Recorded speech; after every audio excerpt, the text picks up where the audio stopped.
Kolkata football লিগের ইস্টবেঙ্গল তাদের নিজেদের দ্বিতীয় ম্যাচেই পয়েন্ট নষ্ট করলো, তা বিস্তারিত জানাবো আজকের এই ভিডিওতে। তাছাড়া থাকছে একজন অ্যাটাকিং মিডফিল্ডার স্প্যানিশ খেলোয়াড়কে কিন্তু সই করানো হলো, আরও একজন স্প্যানিশ রাইট উইঙ্গার খেলোয়াড়ের সঙ্গেও কথাবার্তা শুরু করেছে। সমস্ত খবর এক এক করে বলবো, তার আগে প্রতিদিনের মতো বলবো খেলার আপডেট খবর পাওয়ার জন্য আমাদের চ্যানেলটিকে সাবস্ক্রাইব করতে একদম ভুলো না। তো চলো শুরু করা যাক আজকের প্রথম খবরটি বলবো আই লিগে এবছর প্রথমবার খেলা একটি দল, বাংলার দল ডায়মন্ড হারবার এফসির কথা।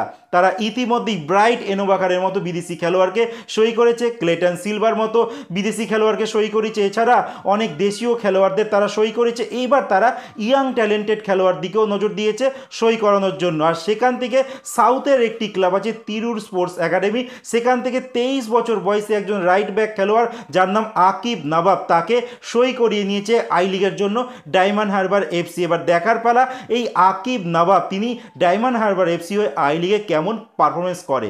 এরপরে বলবো আই লিগের আরেকটি দল গোকুলাম কেরালার কথা, যারা অনেক বছর ধরেই ট্রাই করছে আই লিগটা জিতে তারা যেন আইএসএলে প্রমোট হতে পারে, আর সেই জন্যই কিন্তু তারা চেষ্টা চালিয়ে যাচ্ছে। আর তার থেকেই তারা একজন স্প্যানিশ মিডফিল্ডারকে কিন্তু সই করে, যার নাম এডু মার্টিনেজ, 26 বছর বয়স। এই মিডিও কিন্তু এই স্পেনের সেকেন্ডা ডিভিশনে খেলতো, একটা ভালো তার স্ট্যাট বলছে। এবার দেখার বিষয় আই লিগে এসে গোকুলাম কেরালার জার্সি পরে তিনি নিজেকে কতটা মেলে ধরতে পারে। এরপরের যে আপডেটটি দিতে চলেছি নর্থ ইস্ট ইউনাইটেড এফসিকে নিয়ে। যে নর্থ ইস্ট ইউনাইটেড এফসি তারা এই মুহূর্তে একজন স্পেনের রাইট উইঙ্গার খেলোয়াড়ের সঙ্গে কিন্তু কথাবার্তা চালু করেছে। 31 বছর বয়স, যার পুরো নাম হচ্ছে জাইরো স্যাম্পেরিও, যিনি লাস্ট সেকেন্ডা ডিভিশনেরই একটি ক্লাব আছে সেস্টিও রিভার বলে, সেই ক্লাবে তিনি খেলতেন। আর এছাড়া যদি বলি স্পেনের অনূর্ধ্ব 20, অনূর্ধ্ব 21 টিমেও কিন্তু খেলেছে এই রাইট উইঙ্গার, 31 তার বছর বয়স। এবার দেখা যাক এই খেলোয়াড়টির সঙ্গে কথাবার্তাও চালাচ্ছে নর্থ ইস্ট ইউনাইটেড এফসি, তাকে নিজেদের জালে তুলতে পারে কিনা। এর সঙ্গে সঙ্গে একটা আপডেট তোমাদের দেবো যে নর্থ ইস্ট ইউনাইটেড এফসি তাদের পুরনো স্প্যানিশ খেলোয়াড় যার নাম নেস্টার, তাকে কিন্তু ছেড়ে দিয়েছে। আর এই নেস্টার কিন্তু এই নর্থ ইস্ট ইউনাইটেড এফসি থেকে 2023 সাল থেকে খেলতো, আর এই বছর তার কন্ট্রাক্ট শেষ হয়ে গেছে।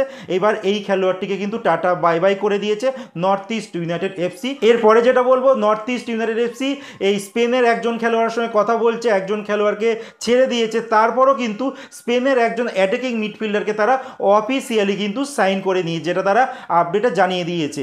আর সেই খেলোয়াড়টির নাম হচ্ছে চিমা নুনেজ, 28 বছর বয়স এই অ্যাটাকিং মিডফিল্ডার।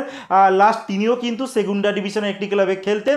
এবার দেখার বিষয় ইন্ডিয়াতে এসে তিনি নিজেকে কতটা মেলে ধরতে পারেন।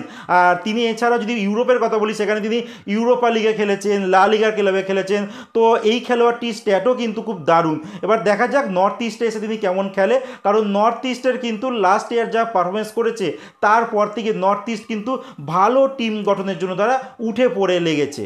এরপরে যে আপডেটটি দিতে চলেছি ক্যালকাটা ফুটবল লিগের কথা, যেখানে আজকে ইস্ট বেঙ্গল দল খেলতে নেমেছিল, মোহামেডান স্পোর্টিংও খেলতে নেমেছিল, কিন্তু মোহামেডান স্পোর্টিং আর ইস্ট বেঙ্গল সবারই খেলা কিন্তু আজকে ড্র হয়েছে। যেখানে মোহামেডান স্পোর্টিং তারা খেলতে নেমেছিল ক্যালকাটা পুলিশের সঙ্গে, আর এই ম্যাচটি 2-2 গোলে ড্র হয়।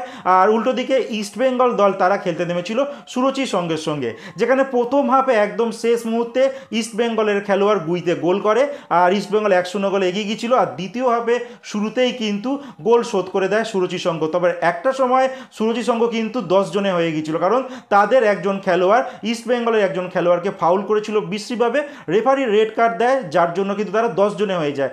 তারপরও কিন্তু ইস্ট বেঙ্গল দল তার ফায়দা তুলতে পারেনি, আলটিমেট ম্যাচটা কিন্তু 1-1 গোলে ড্র হয়। আর ইস্ট বেঙ্গল কিন্তু এই মুহূর্তে 2টি ম্যাচ খেলেছে, একটা জয় পেয়েছে, আরেকটা ম্যাচে কিন্তু এই ম্যাচটা আটকে গেল। তো আজকের মতো খেলার খবর এতটুকুই। ভালো থেকো, সুস্থ থেকো, দেখা হচ্ছে নতুন আরেকটি ভিডিও।